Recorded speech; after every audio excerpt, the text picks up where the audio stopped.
Edward married me at all costs. After the wedding, he spoiled me, protected me, and cherished me. I always thought he loved me, until I fell in love with him, carried his child, and then he pushed me away. I lost the baby. Edward, gritting his teeth, said word by word, "Why couldn't it have been you who died?" MIA. Turns out all his affection was just an act. After knowing the truth, I committed suicide. After I died, he realized he had been revenging the wrong person. He cried bitterly, clutching my clothes. MIA. We've already discussed it with Edward. You marry Edward, and his family won't pursue this any further. The sourness surged up in my nose instantly. Mom, it was obviously my brother who did wrong. Why do I have to take the fall? Her face instantly darkened. MIA.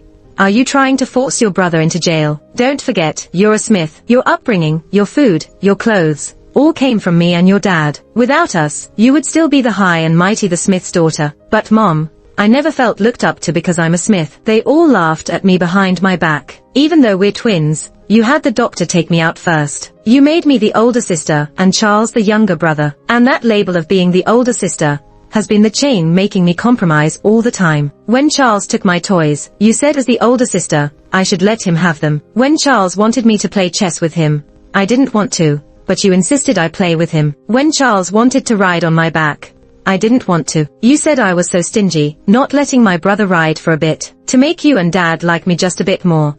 I obediently got on all fours, letting Charles ride on my back. He excitedly called while sitting on me. You cheered happily with him. I supported him with all my might, because he was like a little fat ball. As a child, I didn't understand why you favored my brother more. So I carefully tried to please you, to be a sensible child. I worked hard to be first in class. I competed in various competitions to win awards. Even when I was sick, I didn't dare bother you, wrapped myself up until I sweated it out. I learned the dishes you liked to cook them for you and Dad, but you only consoled my crying brother. You only ever talked about him. I stood there numbly, tears soaking my eyes, falling and smashing onto the floor. I didn't want to cry because I knew it was useless. Mom would still make me marry a stranger. The glass cup on the table was smashed to the floor by Mom, shattered pieces scattered by my feet. A shard instantly cut my calf. Blood pearls trickled down. MIA. Why are you crying? Edward's family is the richest. Edward is the only son. All his family's assets will be his in the future. Marrying him is a blessing. What's there to be upset about? So many elite women were breaking their heads to marry him. Edward is exceptional and never had a woman by his side. Be content. I knew I couldn't escape this. Being submissive for so long had made me forget the courage to resist. I closed my eyes and choked. Mom,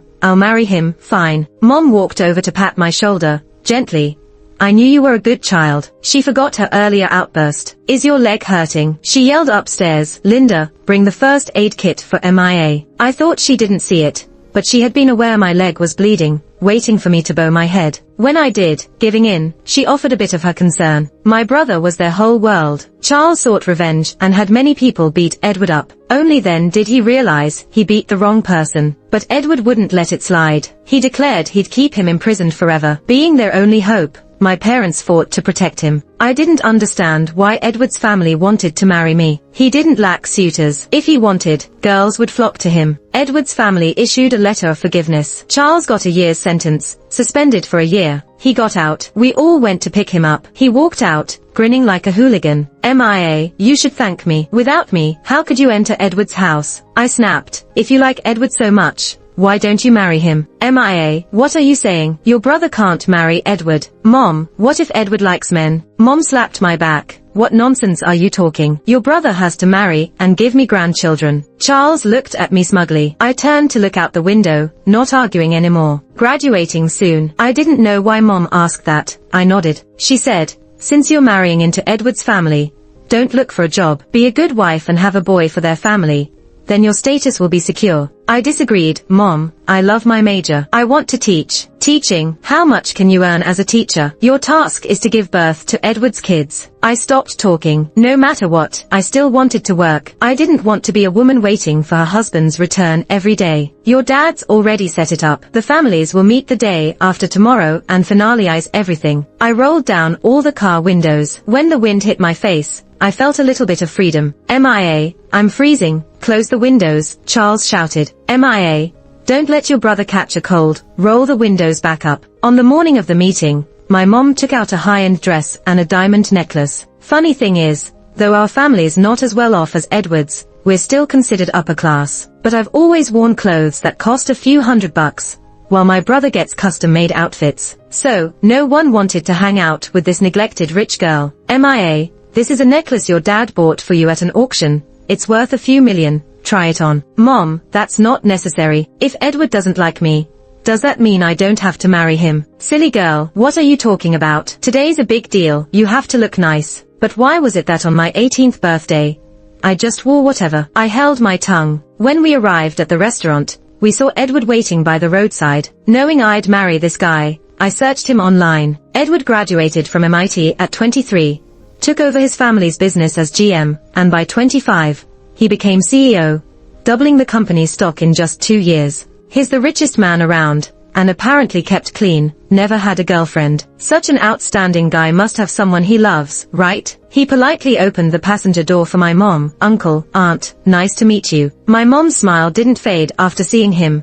Sorry to keep you waiting. My dad nodded with satisfaction. Edward nodded back slightly and looked at me. You must be MIA, right? His voice sounded like a clear stream flowing over stones at night, gentle and soft. Hi, Edward, I'm MIA. He smiled at me gently. Let's go inside. At the table, they talked about the dowry. When my dad asked for 10% of the shares, I was stunned. I knew this project was something my dad could only get into through this marriage. Otherwise, Edward's family would have never cooperated with us. The project is backed by 4 families, with Edward's family taking the biggest share. My family only held 13%. If Edward's family transferred 10% to us, they'd be equal with the Michaels family, who was the second largest shareholder. This would greatly change the decision-making power of the project. Clearly, our family owed Edward's family. How could they be so bold? The entire private room fell silent. I looked at Edward, hoping he wouldn't agree. He caught my gaze and smiled reassuringly. All right, I agree. Edward, Dad, I've thought it through. His answer was firm, leaving no room for debate. His father sighed deeply, saying nothing more. I was baffled. Why was he sacrificing such a huge interest for me? Charles nudged me with his elbow, whispering, MIA, who knew you had such charm to make Edward offer such a big gift? Were you two together already? I searched my memory for Edward's face, but I was certain I'd never met him. My dad raised his glass, beaming. It settled then. Edward stood up,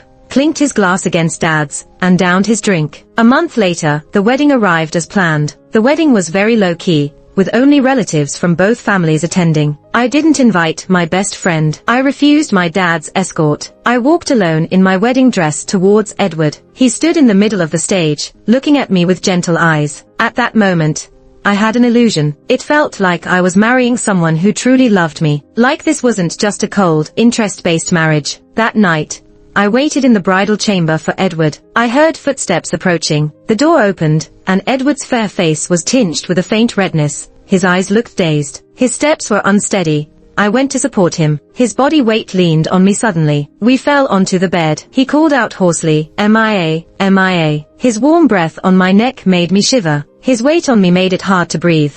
I pushed him aside with effort. I took off his shoes, jacket, and tie one by one. It was better with him drunk, avoiding an awkward night. In the morning, his side of the bed was already cold when I woke up. I freshened up and went downstairs, surprised to see him at the dining table. You're up, let's have breakfast together. I sat down, and the maid brought breakfast. I felt a bit stung. No one had ever waited for me before. At home, I was always the one waiting for my parents to wake and eat together. One time, I had a stomachache, and when I finally got ready to leave my room, I found the house empty. But they always waited for the procrastinator Charles. I looked down and softly said, thank you. Edward looked puzzled. Thank you for what? I looked up, smiled, and shook my head. I hesitated for a moment and then said, can I? He raised an eyebrow, looking very patient. Can I work? I don't want to stay at home. I watched his expressions closely, hopeful. His eyes softened, and he smiled. Of course, you can do whatever you want. My eyes instantly lit up, and I thanked him excitedly. Thank you. I didn't expect him to agree since I wasn't hopeful. MIA,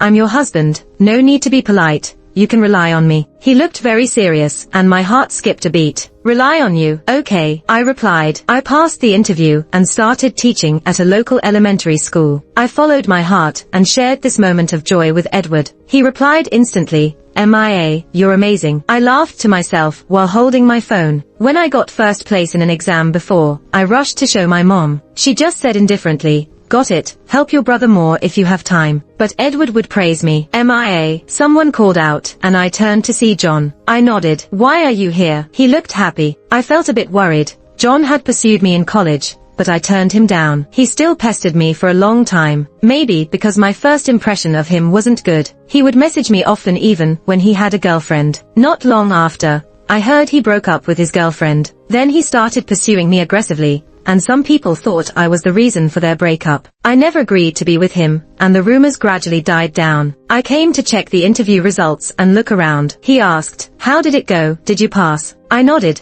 not wanting to talk much, just wanting to end the conversation quickly. Great, we'll be colleagues. I got in too. I replied dryly, congrats. I have to go now. That night at home, I made a big dinner to celebrate with Edward, but even by midnight, he still hadn't shown up. I felt a bit disappointed since we had plans. Sitting on the couch, I started feeling sleepy, and my eyes slowly closed. Half asleep, I felt a moist touch on my neck and the strong scent of red wine. Realizing what it was, my sleepiness vanished instantly. The sound of gentle kisses echoed in the quiet living room. Edward, I don't know why my voice became so soft. I felt too shy to speak again. He whispered hoarsely against my forehead, awake. I nodded in his arms. He lifted my chin with one hand.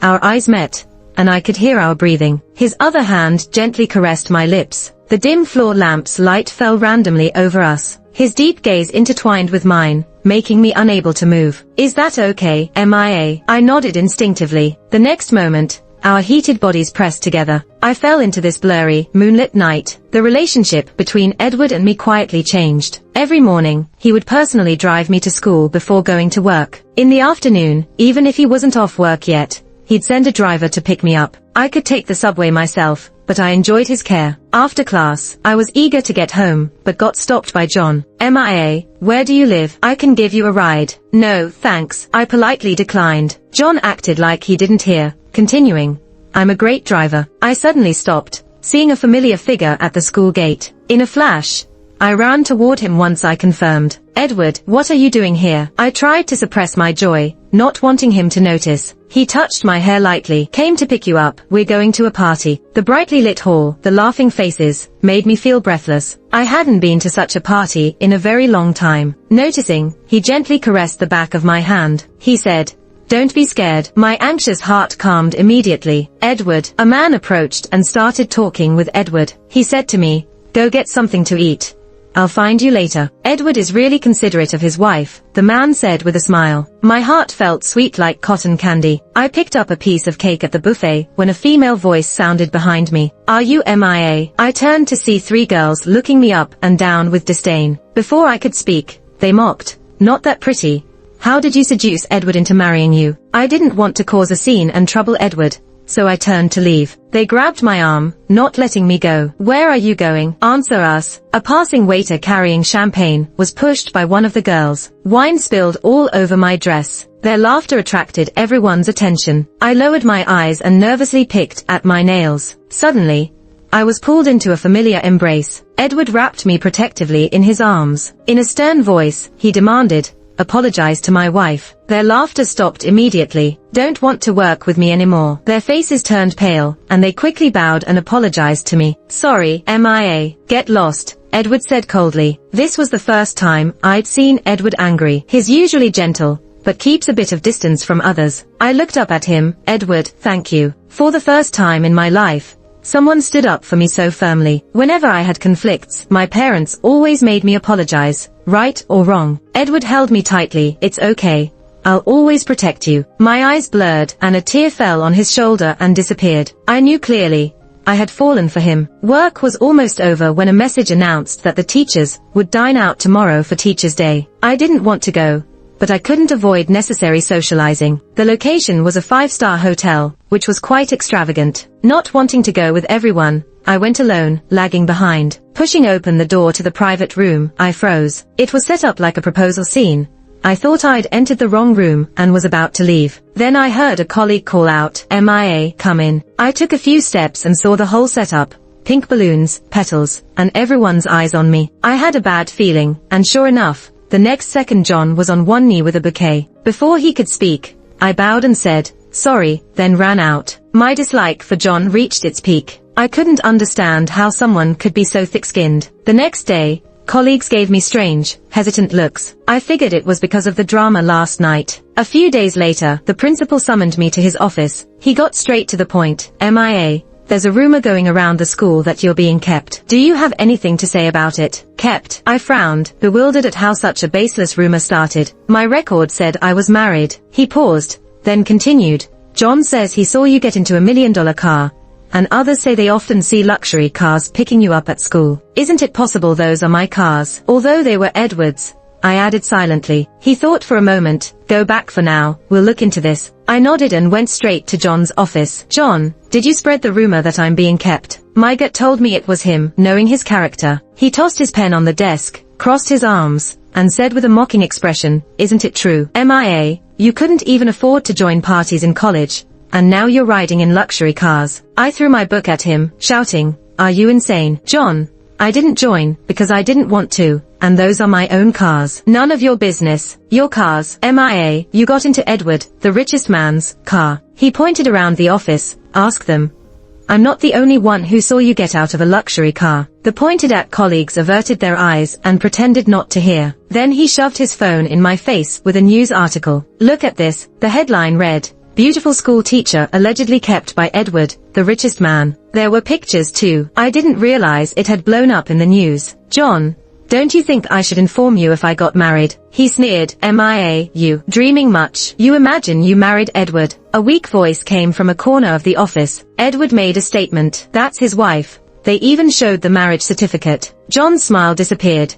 He couldn't believe it and snatched my phone to check. He stared wide-eyed at the screen, then looked at me. Panicked, he grabbed my sleeve. MIA.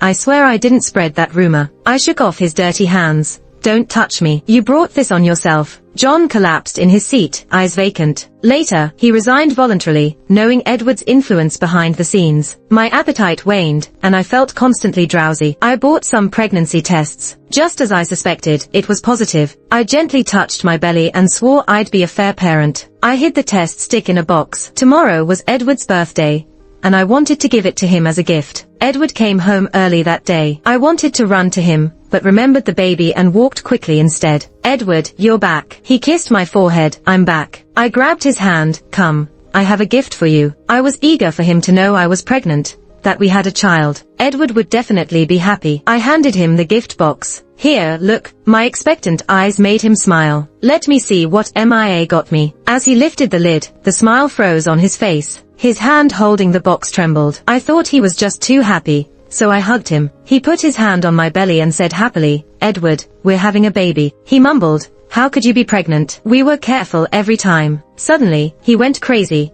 shaking my shoulders and shouting angrily, MIA, did you do this? Did you poke holes in the condoms? You conniving woman. My mind was a mess. Edward, what are you talking about? He pushed me away and yelled, get out. Then he turned and left without looking back. My stomach hit the edge of the table, and pain surged through my entire body. I clutched my belly and slowly crouched down, sweat dripping from my forehead. Edward, Edward. I called out to him despite the pain, but he didn't stop or look back. It hurts, Edward. Didn't you say you'd protect me for life? Didn't you say I could rely on you? I tried to steady myself by holding onto the table, but it hurt too much, and I couldn't stand. Tears streamed down my face. Baby, don't be scared, mommy will save you. I crawled slowly to the opposite table and grabbed the phone to call an ambulance. My consciousness started to fade. I kept reminding myself, don't sleep, don't sleep. If I fall asleep, my baby will be in danger. After what seemed like forever, I faintly heard the ambulance sirens before I finally blacked out. When I opened my eyes again, I only saw the housemaid and my mom. The housemaid was crying and saying, I'm sorry, it's all my fault. I thought I should give you and Edward some alone time,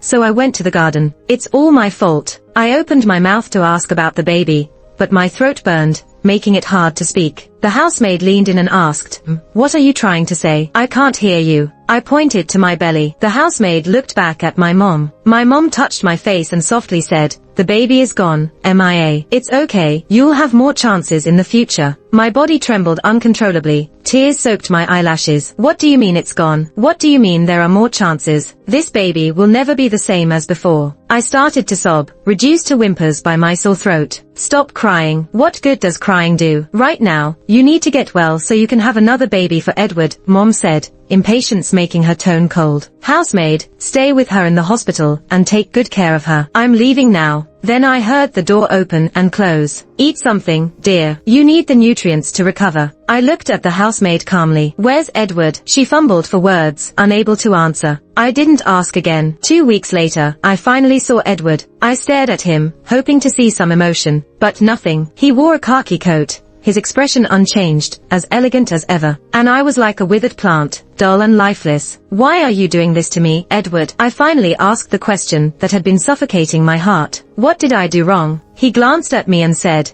let's get a divorce. Divorce? I laughed through my tears. You killed our baby. I grabbed his collar, shouting, Edward, do you know how much I looked forward to this baby? Why? He backed me into a corner, smirking. He bent down and whispered in my ear, then give me back my Mary. Seeing no response, he suddenly burst out shouting, give her back to me, MIA, can you? At that moment, I understood why he insisted on marrying me. When he was emotional, he probably called out for Mary, not MIA. Answer me, MIA. You killed my girlfriend. Why shouldn't you pay in blood for her life? I wiped my tears and hoarsely asked, so you married me just to get revenge, didn't you? He pressed his thin lips together, his words like poisoned knives stabbing my heart. Yes, what else? Why would I marry a pitiful wretch like you? I wanted to raise you high, love you, then throw you away. His fierce eyes and twisted features screamed of his hatred for me. I'm sorry, I said, trembling. Do you think sorry helps? Edward said through gritted teeth. Why didn't you die instead, MIA? The door slammed loudly as Edward left, but his words echoed in my mind, refusing to fade. Moments later, the door opened. MIA, did you and Edward fight? He looked so upset. Did you misbehave again? Why are you sitting on the floor? Charles, help your sister to the bed. If she catches a chill, how will she have another baby? I let them handle me, numb and lifeless. After a long breath, I finally asked, Mom, you. But I couldn't say the words. Never mind, MIA. What's the point? You already know the answer. Someone who doesn't love you never will, even if she is your mother. At night,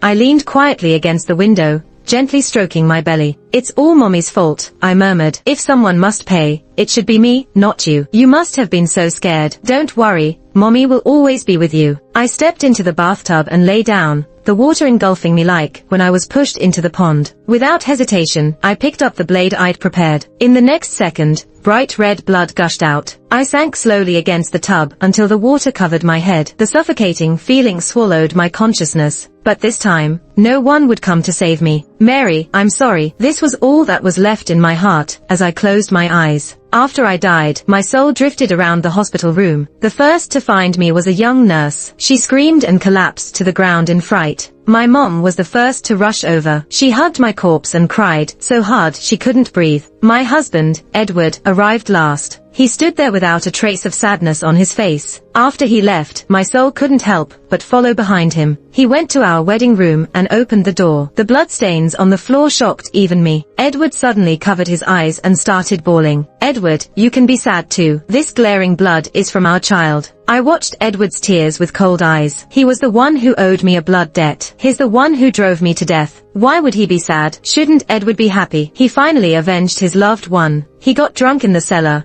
hugging our photo, crying and laughing. Is he going insane? MIA, MIA. Edward cried, calling my name. I suddenly thought he seemed like a jerk. If he was holding Mary's picture, I could at least compliment him for being devoted. But now he kept caressing our picture over and over. I suddenly remembered we only had this one photo together. Back then, he said he was too busy at work to take wedding photos. But now I think he didn't want to take pictures with me, did he? Edward gradually stopped going to work. He stayed in that cellar drinking every day. In just 3 days, he looked terrible. His expensive shirt was stained with red wine. His dark circles under his eyes became more evident, and his blue stubble showed. If I hadn't seen it with my own eyes, I wouldn't have believed this was the Edward who always shone in a crowd. He got up clumsily, and I followed silently behind him, curious where he was going. Edward went to our room. He carefully took out my clothes from the closet and climbed into bed, burying his face in them. Was he smelling my scent? As he turned over, his body suddenly froze. He stared blankly at the DIY house on the bedside table. It was another birthday gift I had prepared for him. I hurried home from work every day, eager to finish assembling it. Our wedding room was just a random property he had bought before. It was decorated like a hotel, without a trace of homey feeling. But inside the little glass dome was my whole life. A small wooden sign at the door read, "Our home." Inside, a happy family of 3 snuggled together. Edward cried again. His sobs were so loud even as a ghost, they annoyed me. I worried someone would come knocking to complain. And just then,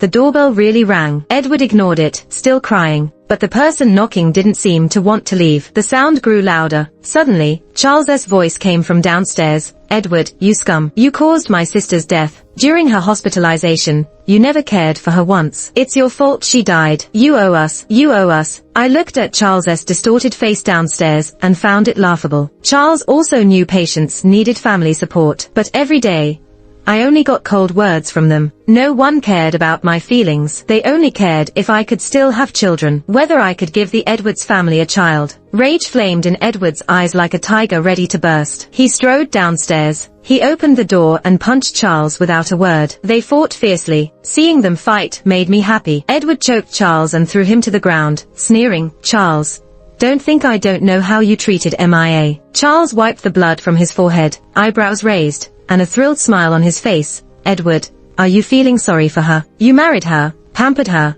and spoiled her just to make her fall, to get your revenge, right? Now my sister's dead. Who are you acting all lovey-dovey for?" He laughed. "Too bad, Edward. You hated the wrong person. Mary drowned saving my sister, but I pushed her into the lake." Edward paused for a few seconds, gripping Charles's collar. "What did you say?" Charles laughed maniacally.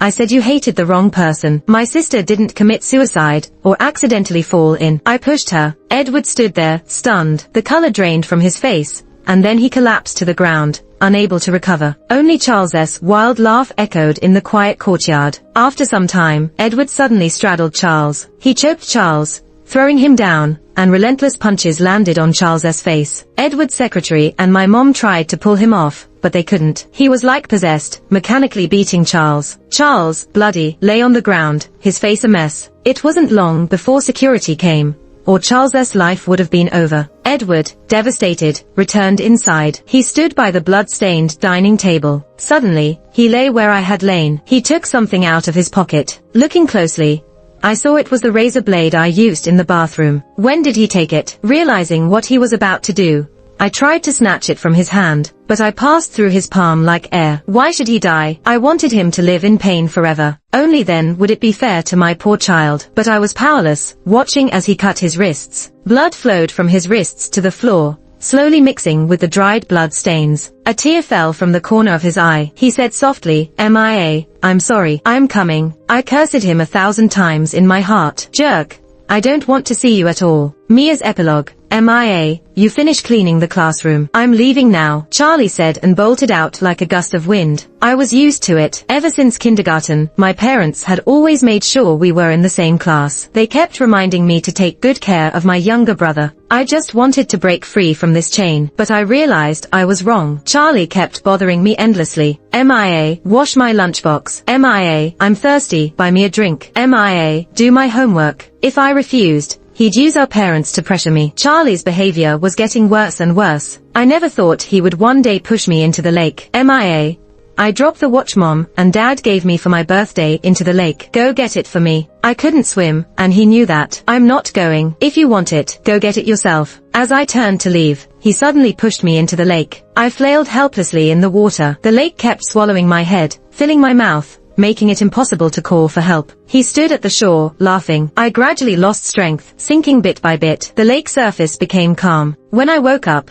I was in a hospital bed. "You almost drowned your sister. Do you know that?" They just brushed it off like it was no big deal. "MIA, how are you?" "Mom, who saved me?" I knew Charlie couldn't swim. Even if he could, he wouldn't have dared to save me. I knew exactly how timid and cowardly my brother was. When he broke something at home, he always blamed it on me. And my parents always believed his side of the story. "MIA, that girl didn't come up. She died in the lake." Mom quickly added, "We tried to make up for it. MIA. She was an orphan, but we bought her the best gravesite." I got up from the bed, stormed over to Charlie, and slapped him hard. "Charlie, are you even human? Do you know you caused a death?" The next second, my cheek was on fire. I held my face, glaring at my mother with red eyes. Why did you hit your brother? Have you lost your mind? Let me see. Does it still hurt? Mom cupped Charlie's face tenderly. Seeing this, my heart felt like it was being pierced by needles, the pain unbearable. It was a human life. How could they be so indifferent? I went to the cemetery and saw the girl. In the photo, she had a sweet, radiant smile. She was so pretty, so young. She died saving me. I knelt in front of her tombstone, choking on my sobs, saying sorry over and over again. Her name was carved on the tombstone, Mary. So, she was loved too. Edward's epilogue. Everything was going according to my plan, except MIA got pregnant. Guilt flooded over me, drowning any slight joy I might have felt. I remember Mary curling up in my arms, showing me videos of kids online, asking if I preferred boys or girls. I said either was fine. Now, I have a child, but with the person responsible for her death. How can I face her? I felt like running away from this place that suffocates me. MIA held me, refusing to let me leave. Her tear-streaked face made my chest ache like it was being torn apart. Guilt and pain tugged at me from both sides. Finally, I gritted my teeth and pushed her away. I heard her call my name, but I didn't dare look back. Didn't want to see her tear-filled eyes. I feared that if I turned around, I wouldn't be able to leave. What would be the point of my carefully laid plans then? Back at the office, the nanny called, saying the child was gone. I held the phone, dazed and disoriented. I didn't dare think about what had happened that day. I worked non-stop, imprisoning myself in my tiny office. One day, my assistant suddenly took leave to care for a sick child. In that moment, all my defenses crumbled. I had caused my child's death with my own hands. Hanging up the phone, I realized my face was wet with tears I wasn't even aware of shedding. I no longer wanted to continue this plan. I went to the hospital to see MIA. She lay on the bed, pale and lifeless. I forced myself to suppress the guilt that was ready to burst forth. I dug my nails into my palms, acting indifferent as I said the word divorce. My chest throbbed instantly. She rushed up to me, demanding her child back again and again. My rationality snapped. I spilled the entire plan. I never intended to tell her. I just wanted to end this chaos with a quick divorce. She asked, "Did you marry me just for revenge?" Memories of us flooded over me. I couldn't deny it. My girlfriend Mary was cremated by her family in a hurry. I never got to say goodbye. Who could understand my pain? The venomous words spilled from my mouth. I couldn't bear to see her face crumble upon hearing the truth. I had hurt her, but I fled like a defeated soldier. Maybe it's for the best, I thought. She'll definitely agree to the divorce now. The next morning, I got a call from the hospital saying my wife had passed away. Instinctively, I denied it, saying they had the wrong number, and hung up. My hands shook as I signed the pile of contracts. The admired signature I once took pride in now sprawled clumsily on the page. I couldn't stop, my mind blank. I blocked out the secretary's knocks and shouts until he took the pen from my hand and said, "Someone called. MIA committed suicide." I hurled the ashtray to the floor, shouting, "Impossible. MIA wouldn't kill herself. She's trying to deceive me. I'll go to the hospital and see what she's planning." Before I reached her room, I heard her mother's cries. Desperate, I rushed in. The sight of a figure covered by a white sheet stopped me cold. She was dead. I should feel happy. But back home, seeing the bloodstains on the floor, waves of regret, fear, and anguish surged within me. Tears fell like rain, blurring my vision. The blood became faint. Consumed by grief, I drowned myself in alcohol to numb my nerves. I couldn't bear to be sober. How would I endure each minute, each second? I suddenly remembered Mia's subtle camellia scent. In the bedroom, I found her clothes, smelling them for a moment of peace. Then, I stumbled upon a small puzzle of our home. The words "our home" glared at me. A warm family of 3 had been nestled there. I had it all, but I destroyed it with my own hands. Her brother blamed me for driving her to death. But so what? She had killed my girlfriend first. That's right. Charles said it was him, not her. I had blamed and avenged the wrong person. I collapsed, feeling all energy drained from me. I had caused my child's death, driven my wife to suicide, and now they say my revenge was misguided. All my plans were a joke. What reason do I have to live? The ones I loved most died because of me. I have nothing left. In a pool of blood, I lay. I will join them.